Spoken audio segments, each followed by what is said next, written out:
दोस्तों, हम अक्सर दूसरों की हाईलाइट रील देखकर अपनी बिहाइंड द सीन जिंदगी को बेकार समझने लगते हैं।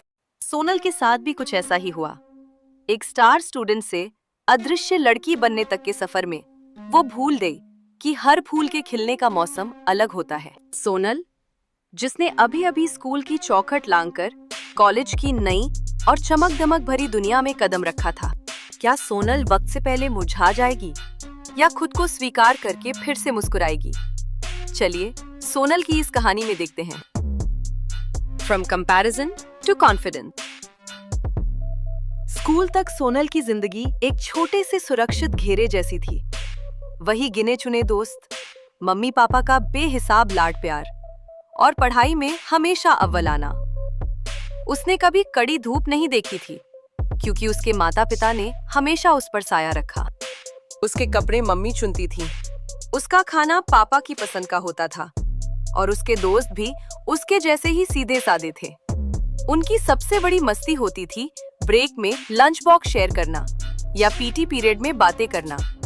सोनल को लगता था कि पूरी दुनिया बस इतनी ही है, सच्ची, सरल और वैसी ही जैसी वो सोचती है। लेकिन कॉलेज का पहला दिन उसके लिए किसी बड़े झटके से कम नहीं था।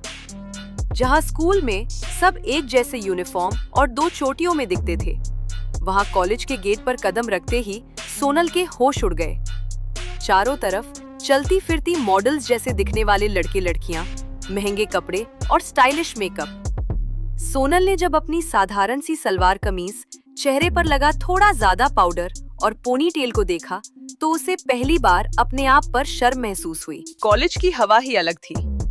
यहाँ ना तो स्कूल जैसा रिसेस था, ना ही वो पुराने दोस्त। सोनल के लिए मुश्किल सिर्फ कपड़े नहीं थे, बल्कि वहाँ का माहौल उसे एक अलग ग्रह जैसा लग रहा था। सोनल ने वही सलवार कमीज पहनी थी जिसे घर के आईने में देखकर उसने सोचा था कि वो बहुत सुंदर लग रही है, पर वहाँ की लड़कियों की रिप्ड जीन्स, डिजाइनर हैंडबैग और विंग्ड आईलाइनर के सामने सोनल को अपनी सादगी गरीबी जैसी लगने लगी। जब बच्चे फोमो, लोकी या क्रिंज जैसे शब्द बोलते तो सोनल को लगता कि वो कोई विदेशी भाषा सुन रही है। उसने हमेशा शुद्ध भाषा सीखी थी, पर यहाँ तो बात करने का तरीका ही बदल गया था। जब कैंटीन में सब ग्रुप्स में बैठकर महंगे बर्गर खाते, सोनल अपने बैग से मम्मी का दिया हुआ पराठा अचार निकालने में भी हिचकिचाती। उसे डर लगता कि कहीं कोई उसका मजाक ना उड़ा दे। जो लड़की स्कूल में हमेशा फ्रंट रो में बैठकर टीचर की फेवरेट होती थी, आज वही लड़की सबसे पीछे की बेंच पर बैठकर घड़ी देखती रहती कि कब 2 बजेंगे और वो कब घर भागेगी। उसे लगने लगा कि उसकी वो शान और काबिलियत उस स्कूल के गेट के बाहर ही छूट गई है। अब सोनल के मन में एक जंग चल रही थी, क्या मैं गलत हूँ या ये दुनिया ही ऐसी है? उसका आत्मविश्वास जो कभी आसमान छूता था, अब जमीन में धंसता जा रहा था।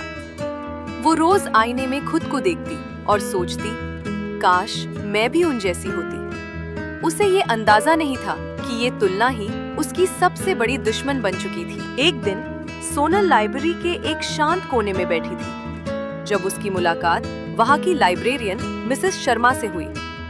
उन्होंने सोनल की उदासी भरी आंखें देखकर पूछा, बेटा, तुम हमेशा अकेली क्यों बैठती हो? सोनल की आंखों में आंसू आ गए। उसने कहा, मैम, मैं यहाँ के बच्चों जैसी नहीं हूँ। न मेरे पास उन जैसे कपड़े हैं, न मैं उनकी तरह इंग्लिश बोल पाती हूँ। मुझसे कोई दोस्ती नहीं करना चाहता। मिसेस शर्मा मुस्कुराई और उन्होंने सोनल को खिड़की के पास ले जाकर बाहर बगीचे में लगे फूल दिखाए। उन्होंने कहा, सोनल, देखो, वहाँ गुलाब भी है और सूरजमुखी भी।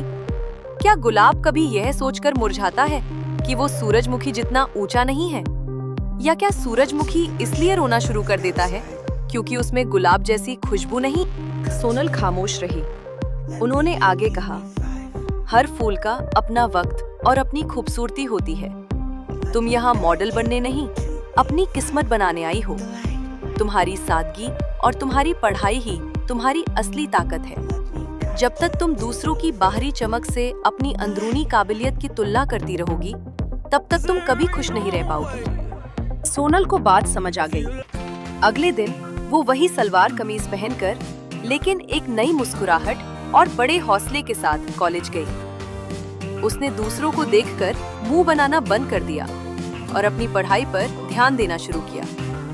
धीरे धीरे कुछ ऐसे लोग भी उसके दोस्त बने जो उसकी सादगी और उसकी मदद करने की आदत की इज्जत करते थे। सोनल ने समझ लिया था कि हर कोई अपनी रफ्तार से चलता है। उसने दूसरों जैसा बनने की कोशिश छोड़ दी और खुद जैसा बनकर दिखाया। दूसरों से अपनी तुलना करना बंद करें। हर किसी की जिंदगी का सफर अलग होता है। आप जो हैं उसमें खुश रहें, क्योंकि जब आप खुद की इज्जत करते हैं तभी दुनिया आपकी इज्जत करती है। सोनल की तरह क्या आपने भी कभी किसी और को देखकर खुद को कमजोर समझा है? याद रखिए, हर फूल अपने वक्त पर खिलता है। कमेंट सेक्शन में एक ऐसी चीज लिखिए जो आपको अपने बारे में सबसे ज्यादा पसंद है। सब्सक्राइब और फॉलो करें अगर आपको भी लगता है कि सादगी ही असली खूबसूरती है। ज़ेन जी स्टोरीज।